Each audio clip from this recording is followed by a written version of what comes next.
الحمد لله رب العالمين، والصلاة والسلام على رسوله الكريم وعلى آله وأصحابه أجمعين وعلى من تبعهم بإحسان إلى يوم الدين. أما بعد، أعوذ بالله السميع العليم من الشيطان الرجيم. بسم الله الرحمن الرحيم. ولا نكلف نفسا إلا وسعها ولدينا كتاب ينطق بالحق وهم لا يظلمون. سورۃ المؤمنون کی جو آیت ابھی آپ کے سامنے میں نے پڑھی ہے، گزشتہ کل اسی آیت کے حوالے سے ہم نے کچھ باتیں آپ کے سامنے رکھی. مزید باتیں اس آیت کے حوالے سے آج کے درس میں رکھی جائیں گی. اللہ تعالیٰ نے فرمایا وَلَا نُكَلِّفُ نَفْسًا إِلَّا وُسْعَهَا، ہم کسی کو اس کی طاقت سے زیادہ اس کے کندھوں پر بوجھ نہیں ڈالتے ہیں. وَلَدَيْنَا كِتَابٌ يَنطِقُ بِالْحَقِّ، اور ہمارے پاس جو کتاب ہے جس میں لوگوں کے نامۂ اعمال لکھے جاتے ہیں، کل قیامت کے دن وہ نامۂ اعمال کی کتاب اللہ کے بارگاہ میں سچ سچ بیان کرے گی.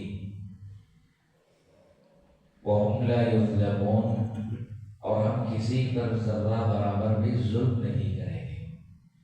اس آیت میں اللہ تعالیٰ نے 3 باتیں ارشاد فرمائی ہیں. ایک پہلی بات تو یہ ہے، اللہ نے دین کے معاملے میں، دینی احکامات کے معاملے میں شریعت کو اللہ نے آسان سے آسان تر بنایا ہے. تو لہذا اگر کوئی آدمی اتنی آسانیوں کے باوجود بھی واجبات کو اگر ترک کر دیتا ہے، فرائض کو اگر چھوڑ دیتا ہے جان بوجھ کر کے، تو پھر ایسا آدمی شریعت کی نظر میں، اللہ کی نظر میں گنہگار ٹھہرتا ہے. اللہ نے کہا وَالَّذِينَ كِتَابٌ يَنطِقُ بِالْحَقِّ، اور ہم نامۂ اعمال ہر انسان کا جو قیامت کے دن پیش کریں گے، اس میں ہر چیز سچائی لکھی ہوئی ہوگی، کسی طرح کا کسی پر ظلم نہیں ہوگا. نامۂ اعمال کیا ہے؟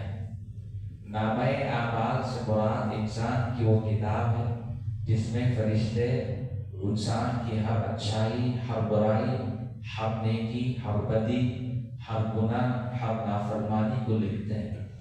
اللہ نے ہر انسان کے ساتھ 2 فرشتوں کو مقرر کیا جسے کرامن کاتبین کہا جاتا ہے، اور ان کی ذمہ داری یہ ہے، اللہ نے محض انہیں لوگوں کے نامۂ اعمال لکھنے کے لیے پیدا کیا ہے.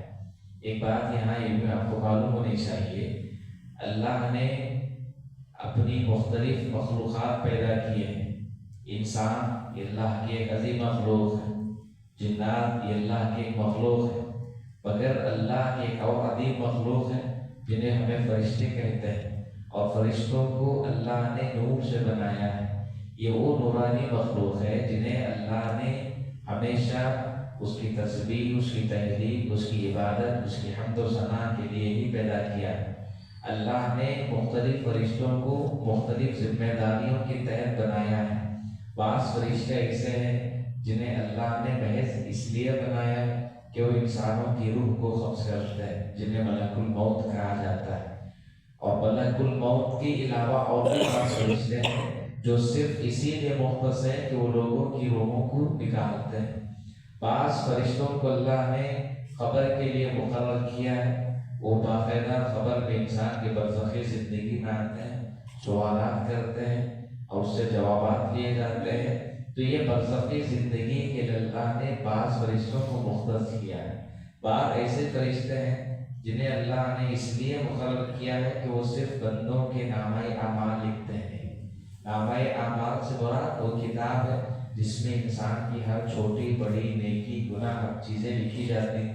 اللہ نے اس کے لیے بطور خاص فرشتوں کو مقرر کیا ہے. اور کچھ فرشتے ایسے ہیں جنہیں اللہ نے اپنے عرش اٹھانے کے لیے بنایا ہے، وہ صرف اللہ کا عرش اٹھائے ہوئے ہیں، اور قیامت تک اور ہمیشہ کے لیے وہ اللہ کا عرش اٹھائے ہوئے رہیں گے. الغرض انسان کے لیے اللہ نے جو فرشتے مقرر کیے ہیں جنہیں ہم کرامن کاتبین کہتے ہیں، وہ ہر انسان کے نامۂ اعمال کو لکھتے ہیں. اسی لیے اللہ کے نبی علیہ السلام کی حدیث میں آپ علیہ السلام نے فرمایا کل قیامت کے دن حشر کی عدالت جب قائم ہوگی اور وہ دن جو 50,000 سال پر محیط ہوگا، ہر انسان اللہ کے بارگاہ میں اپنا حساب و کتاب لے کر کے آئے گا۔ عالم کہتے ہیں حساب و کتاب کے معاملے میں 3 طرح کے لوگ ہوں گے۔ قیامت کے دن اللہ تعالیٰ 3 قسم کے لوگوں کے ساتھ مختلف فیصلہ کرے گا، اور وہ 3 قسم کے لوگ کون ہیں؟ عالم کہتے ہیں اس امت کے ایک گروہ، ایک جماعت ایسی ہوگی جو قیامت کے دن اللہ کے بارگاہ میں آئے گی اپنا نامہ اعمال لے کر، مگر اللہ تعالیٰ انہیں بغیر حساب و کتاب کے جنت میں داخل کرے گا۔ کوئی حساب نہیں ہوگا اور کوئی ان کا پوچھ تاچھ نہیں، کوئی سوال ان سے نہیں کیا جائے گا۔ اپنے نامہ اعمال لے کر کے آئیں گے ضرور، مگر ایک جماعت ایسی ہوگی اللہ کے نبی صلی اللہ علیہ وسلم کی صحبت پر کہ آپ نے فرمایا کہ ان کے ساتھ اتنا آسانی کیا جائے گا، بغیر حساب بغیر کتاب کے انہیں جنت میں داخل کیا جائے گا۔ اللہ کے نبی علیہ السلام نے جب یہ حدیث بیان کی، ایک صحابی اٹھے جن کا نام تھا عکاشہ ابن محصن، اٹھ کر کے کہا اللہ کے نبی آپ دعا کریں کہ اللہ تعالیٰ مجھے بھی ان لوگوں میں شامل کرے جو لوگ بغیر حساب و کتاب کی جنت میں داخل ہوں گے۔ اللہ کے نبی علیہ السلام نے کہا کہ تم بھی انہی میں سے ہو۔ آپ سوچیے، آپ جس صحابی کو نبی کریم صلی اللہ علیہ وسلم نے دنیا میں یہ ضمانت دی، کہا کہ تم ان لوگوں میں سے ہوگی۔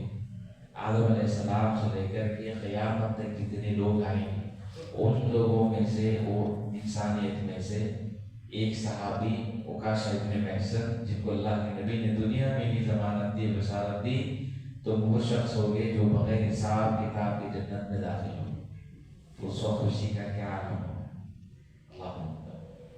جی کیسی تقدیریں ہیں ان کی، کیا قسمتیں اللہ نے ان کی لکھ دی ہیں۔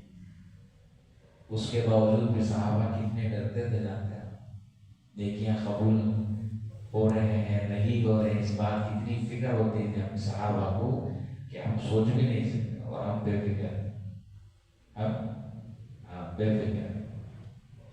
اللہ کے نبی علیہ السلام نے جب نام لے کر کے کہا کہ تم بغیر حساب و کتاب کی جنت میں جاؤ گے، اب انہیں دیکھ کر کے اللہ کے نبی نے جو دعا کی، ایک اور صحابہ اٹھے، اللہ کے نبی ہم میرے حق میں بھی دعا کر دیں، اللہ مجھے بھی ان میں شامل کر دیں۔ اللہ کے نبی علیہ السلام نے کہا کہ نہیں ہے، ختم ہو گئے۔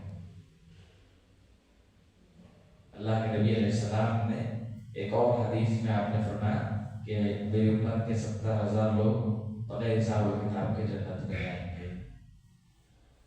ایک اور حدیث ہے جی، اس حدیث کی شرح کرتی ہے، دیکھیں حدیث کی شرح حدیث ہے۔ اس حدیث میں کیا ہے؟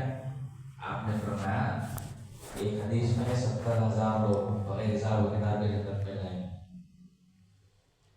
اور ایک حدیث میں یہ ہے کہ ہر 1000 کے ساتھ 70,000،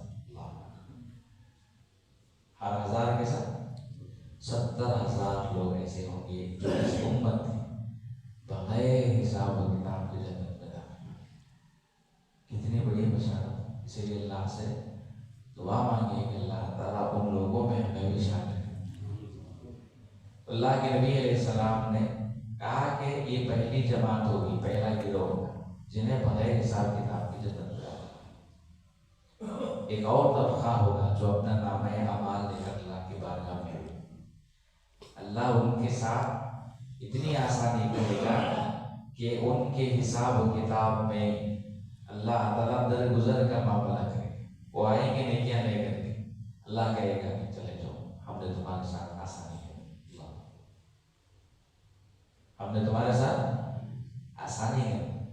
اسی لیے ایک مومن کو ہمیشہ دعائیں کرنا چاہیے۔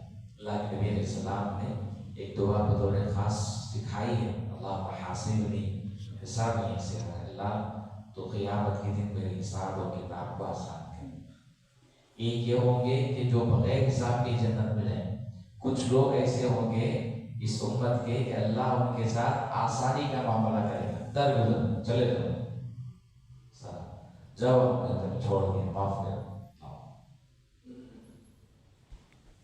اور کچھ لوگ ایسے ہوں گے جنہیں اللہ تبارک و تعالیٰ ایسا حساب و کتاب لے گا کہ زندگی کا ایک ایک ورق ان کے سامنے کھول کے رکھ دیا جائے.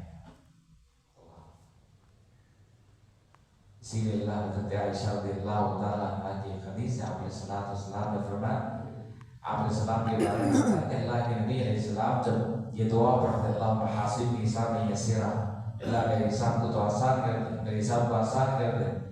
تو حضرت عائشہ نے اللہ کے نبی سے پوچھا، اللہ کے نبی آپ کو ڈرنے کی کیا بات؟ آپ کے تو اللہ نے اگلے پچھلے سارے گناہ معاف کر دیے ہیں، اب آپ کو ڈرنے کی کیا بات ہے؟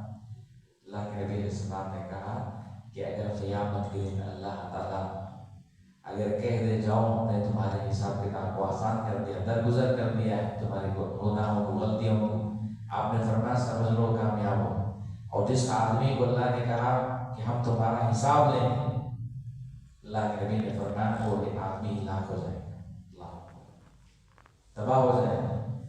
اب وہ آدمی کیا کہے گا جب اس کے نامہ اعمال کا ایک ایک صفحہ اس کے سامنے جب رکھا جائے گا تو وہ کہے گا لا یغادر صغیرہ ولا کبیرہ، ایک ایسی کتاب ہے پروردگار جو نہ میری چھوٹی گناہ کو چھوڑا ہے، نہ چھوٹی نیکی کو چھوڑا ہے، کسی چیز کو بھی نہیں چھوڑا، ہر چیز اس میں لکھی ہوئی.